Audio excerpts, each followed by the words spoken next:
Hey, hi. Actually, this light is really horrendous. I like the lighting specifically, but there's like a light in my eyes. It's still kind of there. One sec.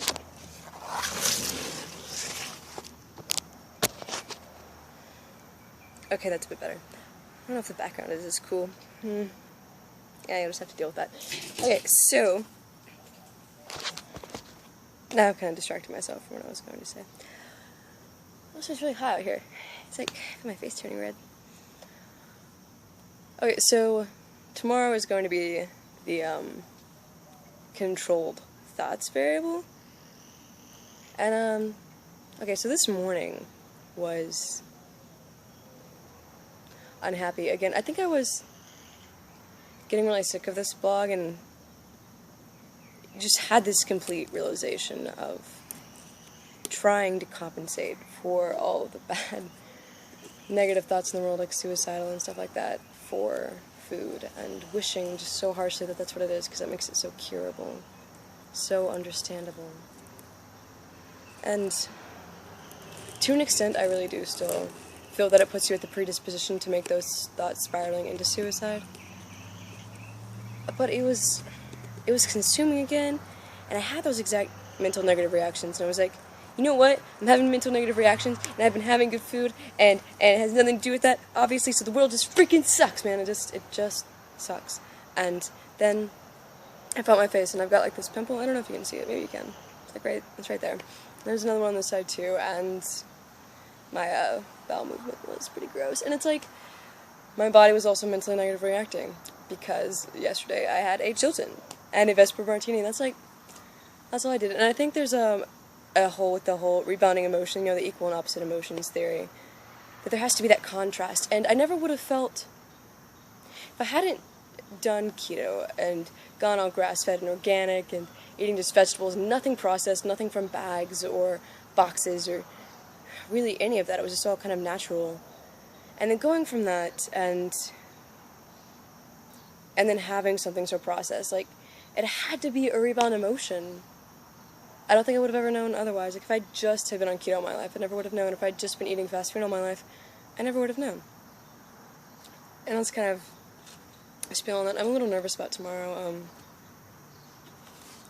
to be so alone with myself, and it might not. What if it still could happen, you know?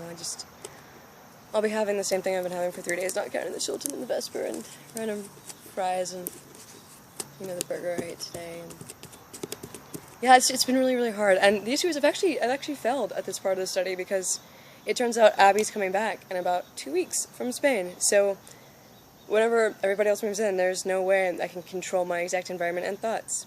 It'll be impossible, and I won't be able to do that for about a year. I'm going to go to Marfa, Texas, this little town, and where I can just write, and then I can be alone and repeat that part of the study. But other than that, I can't. Like, tomorrow I can have the same food, but there will be no baseline data. Also, whenever I did this study in the first place, I didn't collect baseline data. So, I mean, I can rely on memory and be like, oh yeah, I remember being happy for a long time on keto. I remember being unhappy when I was a kid, and I remember those things, but there wasn't baseline data directly from those. It's like Go Read Animal, or, I mean, I record my stuff and thoughts a lot, so I could go back and analyze those anyway. But, yeah. Sorry, bros. I mean, I'll still do it. I'll still see the whole, like, positive thoughts with the same food, and kind of go from there. It's so scary. I'm going to be reading Harry Potter, because it's like a baseline, because I was thinking, like, I can't get too bored while having controlled thoughts, and also it has to be something that won't bother me through repetition, because repetition really bothers me, probably because I used to have issues with it, and yeah, but, so Harry Potter will not get boring. It's too baseline, I can just draw so much from it, and it's whimsical enough that, yeah, I really love that book. And then I'll be controlled with the music, like I have everything timed out, like by the hour, what thoughts to have for that hour, when to eat, when to record thoughts, when to, yeah, have all that. And then next week, you know, do the same thing but with negative thoughts, and see if I can still have negative thoughts while on the positive food, because, you know, it gets so conquering, and, you know, things will go from being really frustrating, like, I'll go from, like, oh, I really want to find a relationship, and love and stuff like that, and then I'll go like feel down about it, and the next day I'll be like, oh no, wait, I really love independence, and I love just being myself, and eventually someday I might want to fall in love, but I don't like need it, or fierceness, and yeah, anyway. So, also, along that same line, I have been avoiding talking about something that I realized about a week ago. Shut up, bird, just... Shut up. Did you notice? Okay. It's gonna call again. But, okay, so, when it comes to this whole, it has to do with sexuality thing, like the exact opposite, like suicide versus sexuality, reproduction versus the opposite of reproduction. Healthy people tend to be more attractive. People that we want to reproduce with tend to be at prime reproduction age, like 24, and they tend to be, like, healthier people are just more beautiful, and we want to reproduce with them. It's just freaking true. Hello, actors and actresses of the world. And then you think of someone that's really unhealthy and fat, and you don't want to reproduce with them. I mean, I'm sorry, but it's really factual. Like, we cannot deny that our instincts tell us to do things that are really obvious. We are not just completely higher thinking creatures abstract from our human bodies. We can feel it, and we can know it, and yeah, that's what I was kind of leading up to, and I didn't have anything to say after that, so I can tell you a random little story. Also, it's been going on for a while, so I could just end it. Anyway, I can tell you a random little story. There once was a Krickenpfeifen. Oh, actually, I thought of an idea for my book. Okay, so there's going to be this book with all these different worlds that I'm doing, and so there's going to be this world traveler that goes among all of them. I'm sorry, I'm really excited about it.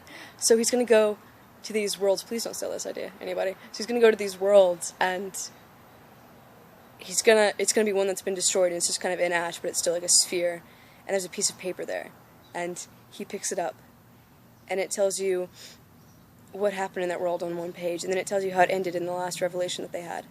And it's all part of this game of like the next phase into the world, we're all leading to something, the whole system of cycles, and we realize an answer to existence, and it's in the last page, before the world went dark. And then he takes that paper, and he forms it into a new world. I'm so excited about it. Okay, that's probably enough. Bye.